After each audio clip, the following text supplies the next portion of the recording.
Vamos a comenzar enseguida. Algunos temas de la política internacional, particularmente también de los viajes que en esta semana que está concluyendo realicé, sobre lo cual quería conversarles a ustedes para que dispongan de información. Quisiera comenzar con la tercera conferencia de Estados Parte que se realizó en Montevideo en estos días, el 21 y 22. En esta reunión hemos logrado algunos importantes resultados que tienen que ver con tres temas. He escuchado algunos comentarios de personas que son entrevistadas y especialmente de editorialistas o editoriales de los medios de comunicación en los que algunos pues se solazan diciendo que no tiene resultados el Ecuador. Realmente a mí sí me preocupa las reacciones de esta naturaleza. Primero, todos sabemos que los temas internacionales normalmente requieren un trabajo más largo para alcanzar resultados, porque se trata de lograr consensos entre muchos países. Aquí estamos hablando de 34 países que forman parte de la OEA. Y en segundo lugar, que nosotros actuamos, como hoy el presidente lo decía en el enlace, por principios. Nosotros hacemos lo que debe hacerse, no lo que es más cómodo hacerse, no lo que tiene resultados inmediatos, sino aquello que creemos que tiene que hacerse. Y hay tres temas que tienen que ver con el sistema interamericano de los derechos humanos, en los cuales hemos puesto nuestra principal preocupación y nuestros principales esfuerzos en este tiempo. Hay que decir algo, a veces también se confunde y se dice Ecuador pretende cambios. No es Ecuador que pretende cambios.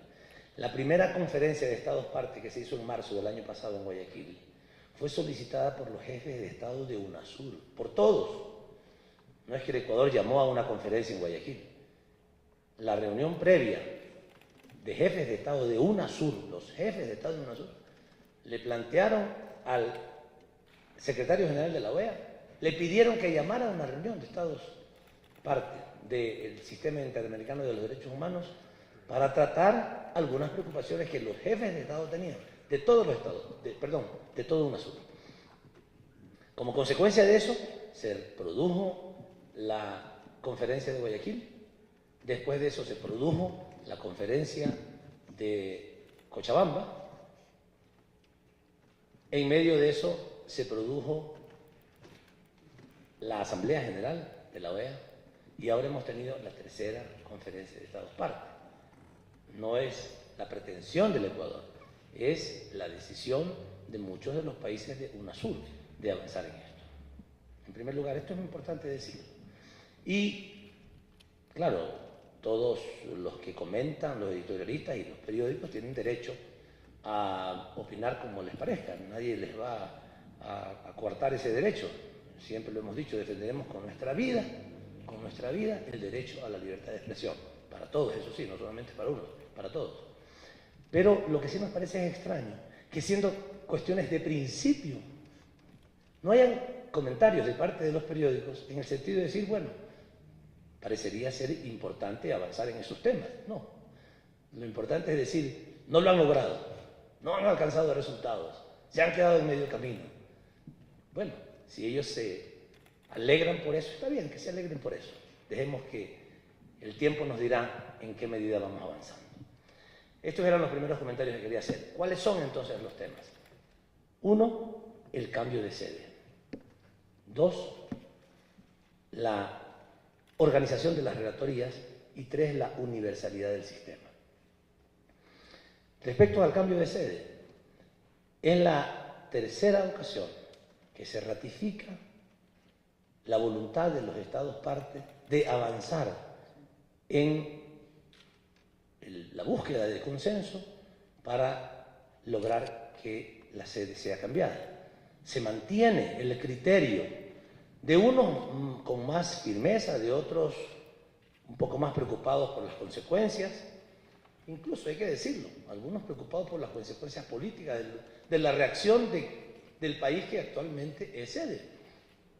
También respetamos esas preocupaciones, pero creemos que más importante es actuar en función de principios, incluso de sentido común.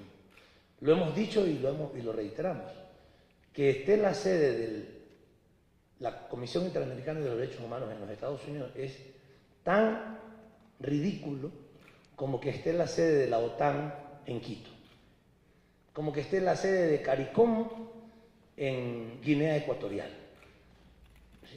No tiene sentido. Es un país que no ha ratificado esa convención, no es parte del sistema interamericano de los derechos humanos y la sede está allí. Bueno, pero algo que adicionalmente hemos podido descubrir, lo comenté cuando estábamos viajando en un mensaje de Twitter y quiero ahora también reiterar, relevar la importancia de esta otra información, que no la habíamos conocido antes. 16 de los 55 funcionarios de la Comisión Interamericana de los Derechos Humanos, 16 son de nacionalidad estadounidense. 16. El 29% de los funcionarios. No se puede entender que la sede esté allá, claro que no se puede entender, pero peor todavía, que además de eso, 16 de sus funcionarios, de los 55, son de nacionalidad estadounidense. Es más, 3 tenían otras nacionalidades y en el tiempo que estuvieron trabajando, o sea, cuando entraron a trabajar en la CIDH tenían otra nacionalidad, no eran estadounidenses. Y en ese tiempo que entraron a trabajar en la CIDH se transformaron en estadounidenses. Bueno, es legítimo, cada quien tiene derecho a tener la nacionalidad que considere. Pero ya son 16, o sea, el 29% del personal. Por supuesto que de los 11 países que no son Estado parte, ninguno tiene un funcionario en la CIDH, con excepción de Estados Unidos. El único, nadie más. Y los otros países, con excepción de Colombia y de Perú, que tienen 8 y 7 funcionarios, los otros países, Argentina tiene 2, Brasil tiene 1, y así. Los países, Ecuador no tiene ninguno. O sea, nosotros somos signatarios de ese y de todas las convenciones americanas de los derechos humanos. No tenemos un funcionario en la comisión y Estados Unidos tiene 16. Esto es el peor sinsentido que uno puede imaginar en una institución. Y lo que quiero decirles como información interesante es que Ecuador y Uruguay se habían comprometido en la conferencia de marzo del año pasado, de mayo del año pasado en Cochabamba, de presentar un informe sobre cómo superar los inconvenientes que puede tener hacer el cambio de sede o cómo explicar ante el conjunto de los otros países qué es lo que habría que hacer en lo económico, en lo jurídico, en lo institucional para lograr el cambio de sede. Y lo que presentamos, la presentación del documento fue muy bien recibida por el conjunto de representantes de los 18 países que asistieron. A propósito de eso, asistieron más países de los que habían asistido anteriormente.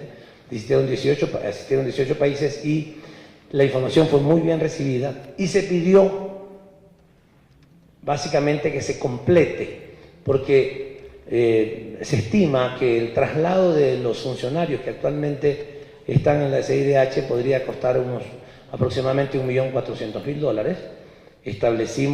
Hicimos una propuesta de cómo repartir ese costo, porque también eso en Cochabamba fue una preocupación de los estados que decían, bueno, ¿cuánto nos puede costar esto? Cuidado, es mucha plata y sepámoslo. Bueno, hicimos una estimación de qué cuotas podría dar cada uno de los estados.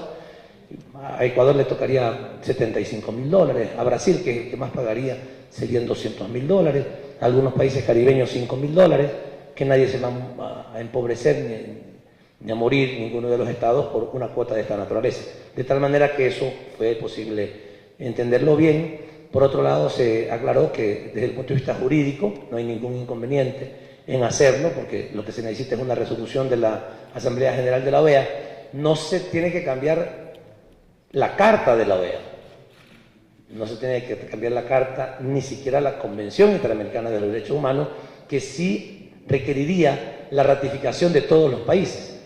Es solamente con una resolución de la Asamblea General, en donde estamos los cancilleres, que puede resolverse el cambio de sede, porque solo hay que cambiar el estatuto. No hay que cambiar ni la Carta de la OEA, ni hay que cambiar la Convención Americana de Derechos Humanos. Por tanto, jurídicamente es viable y es viable en un corto plazo.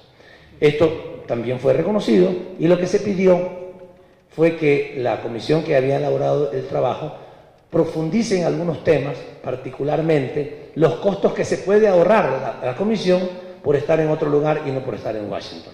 Porque Washington es más cara que otros países. Por tanto, es decir, que otras ciudades, perdón, de otros países. Por tanto, se pidió que se ampliara esa información para ver cuánto podemos ahorrarnos. Lo primero va a ser un costo, el traslado, pero después nos vamos a ahorrar recursos.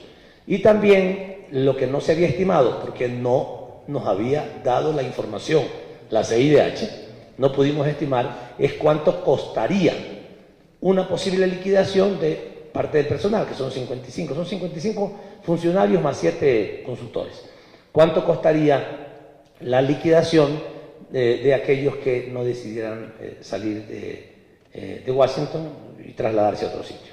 De tal manera que estos son importantes avances, o sea, la discusión ya no está en si la cambiamos o no la cambiamos, por lo menos en la conferencia de Estados Partes. La discusión está en cuánto nos va a costar, cómo vamos a tener que repartir esos costos, qué implicaciones jurídicas tiene, etc. Pero avanza en tercera ocasión una voluntad hacia, en ese sentido. Y adicionalmente se decidió algo que es importante.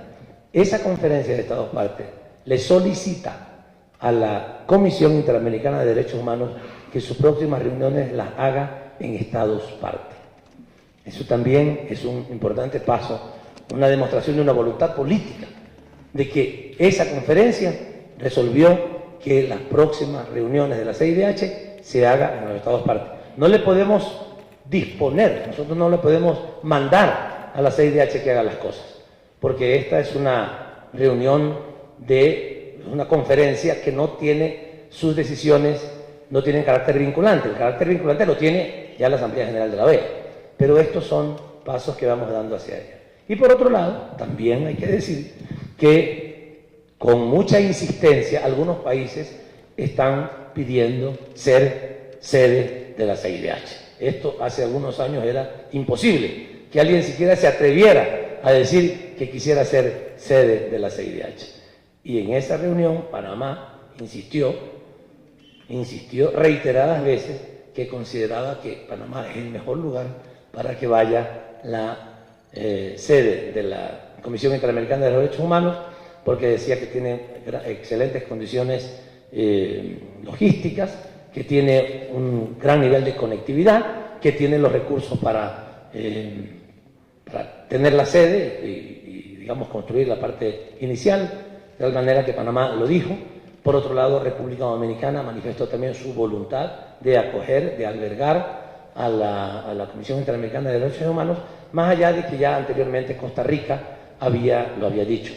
Visité el día siguiente al canciller de Costa Rica y él, que no pudo asistir a la conferencia, me ratificó el interés de Costa Rica de albergar a la sede. De tal manera que a los agoreros del desastre y a los agoreros del fracaso, que sigan todavía llenándose esperanza de que no se pueden hacer los cambios.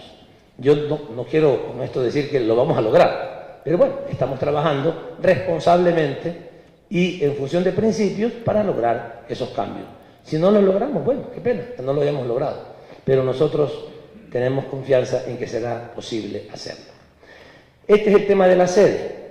El otro tema que tratamos es el tema de las relatorías. A mí me tocó presentar una información. Aquí está una información que ustedes pueden ver. Cuando la presenté, algunos cancilleres y representantes de los países expresaron un gran asombro. Vean ustedes, al fin hemos podido conseguir información, porque esa información además no es nada transparente en la CIDH, absolutamente. Pero logramos conseguir una información. En el año 2011 se destinaron $1.100.000 a todas las 9 relatorías que ustedes ven ahí, de pueblos indígenas, migrantes, mujeres, niños, defensores de derechos humanos, personas privadas de libertad, afrodescendientes y discriminación, LGBTI y derechos económicos, sociales y culturales. Todas esas 9 relatorías tenían presupuesto de $1.100.000. Y la libertad de expresión solita tenía $900.000. Y en el año 2012 no fue tan grave, pero igualmente de grave, de que las 9 relatorías cuenten con $1.500.000, y eso porque la relatoría de LGBTI hizo un gran esfuerzo en conseguir plata y consiguió algo así como $350.000, si no era más o menos lo mismo, $1 millón para todas las relatorías y aproximadamente $1 millón para la relatoría de la libertad de expresión. Pero además, adicionalmente a esto, nosotros presentamos esta información que ustedes ven aquí, la fecha de creación de las relatorías, y demostramos, después de esto hubo plena coincidencia de parte de prácticamente todos los representantes de los países, de que esta manera de crear las relatorías, que es lo que explica el desorden presupuestario, la discriminación presupuestaria, no puede seguir así. Miren ustedes, en el 90 se creó una relatoría, en el 94 otra, en el 96 otra, en el 97 otra, y así se fueron creando relatorías sin ton ni son, sin ningún diseño institucional, como que usted cree una entidad pública y diga, bueno, ahí a como vayan pasando las cosas, se las van arreglando y van construyendo la institucionalidad que les dé la gana. Eso ha pasado con la CIDH. Cada cierto tiempo, la CIDH crea una relatoría y después la pone en consideración de la Asamblea General de la OEA, en donde normalmente no se revisan esos temas, porque hay como 80 resoluciones. Los cancilleres que vamos a esas reuniones no tenemos oportunidad de revisar cada una de esas. Una de esas es crearse tal relatoría. Se crea la relatoría, no se le da recursos, no se le da orientaciones claras, sino que se dice, bueno, atiendan los problemas que se les vayan presentando. Lo que hemos planteado nosotros es la necesidad de racionalizar la institucionalidad a través de la cual la CIDH trata los derechos humanos a través de las relatorías. Y hemos planteado una propuesta, que como solamente la presentamos nosotros desde el Ecuador, no decimos que es una propuesta institucional, sino que hemos dicho cómo se puede resolver esto. Porque pongamos todavía la anterior lámina. ¿Qué es lo que pasa? Yo decía, por ejemplo, dentro de poco yo entro ya a ser miembro de la tercera edad. Yo voy a hacer también una manifestación pues, en las calles de Washington ante la CIDH para que cree una relatoría para los derechos de las personas de la tercera edad. Y los discapacitados también pueden hacer una manifestación, porque eso funciona con manifestaciones y con presiones. No hay ningún diseño lógico. Entonces las personas que tienen discapacidad también deberían de manifestarse ante la CIDH que les cree una relatoría. La crea y no les da $2, sino que le dice, vayan a buscar la plata. Así no pueden funcionar los derechos humanos. Los derechos humanos se tienen que atender en forma integral, completa. Y los derechos que son objeto de la relatoría tienen que estar todos incluidos en la CIDH. Así no están solo esos derechos. Si usted quiere velar por otro derecho, tendrá que mandarle alguna carta a la CIDH para ver quién le atiende, pero no hay relatorías para ellos. Y por otro lado, hemos insistido, nadie nos ha podido todavía dar una respuesta, porque una relatoría es especial y todas las otras son regulares. Antes se llamaban regulares, ahora un reglamento de la CIDH que se han visto obligados a hacer un reglamento, porque era tal el desorden, era inaceptable que siguieran trabajando sin una reglamentación adecuada. Han hecho un reglamento en agosto de este año que acaba de pasar y han mencionado que las relatorías pueden ser especiales y temáticas. Ya no le llaman regulares para que no suene feo. Unas son especiales y otras son temáticas. Entonces, de las 10, una es especial y las 9 son temáticas. Pero uno debe esperar en un reglamento. Si yo hago un reglamento y digo, a ver, para cualquier cosa que se defina, se podrá participar en una actividad los fines de semana y los días entre semana. Ya. Pero ¿por qué los fines de semana? ¿Quiénes pueden participar y quiénes pueden participar entre semana? Uno tiene que explicarlo. Acá no. Aquí se dice, hay relatorías temáticas y relatorías especiales. ¿Cuáles son las temáticas y cuáles son las especiales? No se dice nada. En el reglamento no se atreven a decir cuáles son temáticas y cuáles son las especiales, porque no podrían justificar que una relatoría, que un derecho es especial y que los demás derechos no son especiales. Hemos revisado la documentación que Naciones Unidas tiene respecto a los derechos humanos y, por supuesto, toda la doctrina de los derechos humanos del mundo establece que los derechos humanos son indivisibles, complementarios, de igual valor y tienen que tratarse en forma integral. Y esto es lo menos parecido a eso que es la doctrina de los derechos humanos. Por ello, claro, hay una discriminación de una relatoría con relación a otra, hay un absoluto desequilibrio en términos presupuestarios y hay derechos que no están incluidos. Hicimos una propuesta, pueden hacerse otras, dijimos a los colegas que estaban ahí que podemos encontrar cualquier otra. Simplemente una idea, que haya tres grandes relatorías en donde estén incluidos todos los derechos humanos, como debe ser, pero no uno por uno, porque entonces tendríamos que tener 50, 80 relatorías por cada derecho, por cada tema que tiene que ver con los derechos humanos. Y hemos dicho, debe haber una relatoría de los derechos civiles y políticos. El derecho a la vida, el derecho a la reunión, el derecho a la libertad de expresión, el derecho a la integridad personal. Nosotros hemos dicho que aquí debe incluirse, si no, avísenos para pedir una nueva relatoría por el derecho a la integridad personal, o sea, el derecho a no ser torturado. Y hemos dicho que en este continente se torturan personas en un lugar, en una isla del Caribe, ¿verdad? No por el país que tiene esa cárcel ahí, sino por otro país que no es el país que maneja ese territorio. Y la idea que hemos planteado entonces es que, para que no suceda de que estemos pidiendo relatorías por cada cosa, una relatoría para los derechos civiles y políticos en conjunto, otra para los llamados DES, derechos económicos, sociales y culturales, en donde está el derecho a la vivienda, el derecho al trabajo, el derecho a la educación, el derecho a la salud, etcétera, a la inclusión social, y luego otros que son derechos que se llaman colectivos o difusos, que son los derechos de tercera generación, en donde se incorpora, por ejemplo, el derecho a la paz, el derecho a vivir en un ambiente sano, etcétera, que son derechos de otra naturaleza, mucho más colectivos y que no corresponden al goce individual de cada persona, sino que corresponden al conjunto de la sociedad. Esta es una propuesta que la presentamos allí y finalmente el resultado, que nos pareció muy interesante que haya sido recibido y haya sido aprobado por la conferencia, es que se decidió crear un grupo de trabajo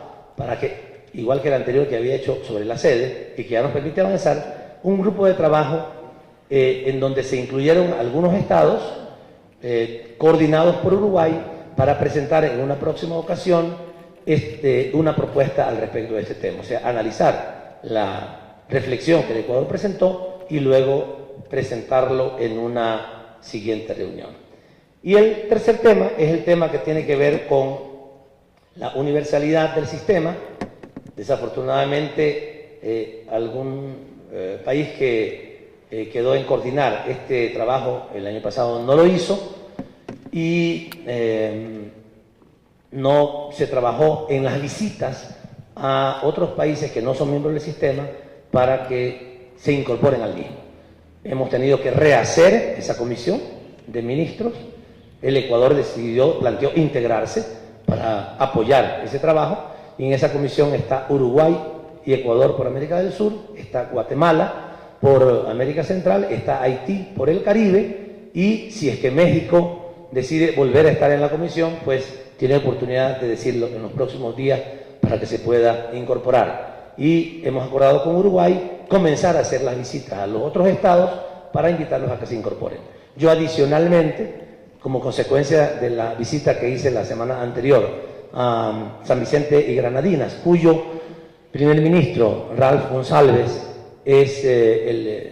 tiene la presidencia del CARICOM, ya habíamos planteado la posibilidad de hacer una reunión de esta delegación de países de la conferencia con el CARICOM. El primer ministro González dijo que con mucho gusto lo podríamos hacer, así es que es posible que muy pronto esta delegación de los países que he mencionado visitemos a CARICOM, de donde 7 países no son estados parte, eso es bastante, para ver si logramos con ellos incentivarlos o superar los problemas que ellos puedan tener para participar en el sistema, y también conversar sobre estas reformas que planteamos hacer.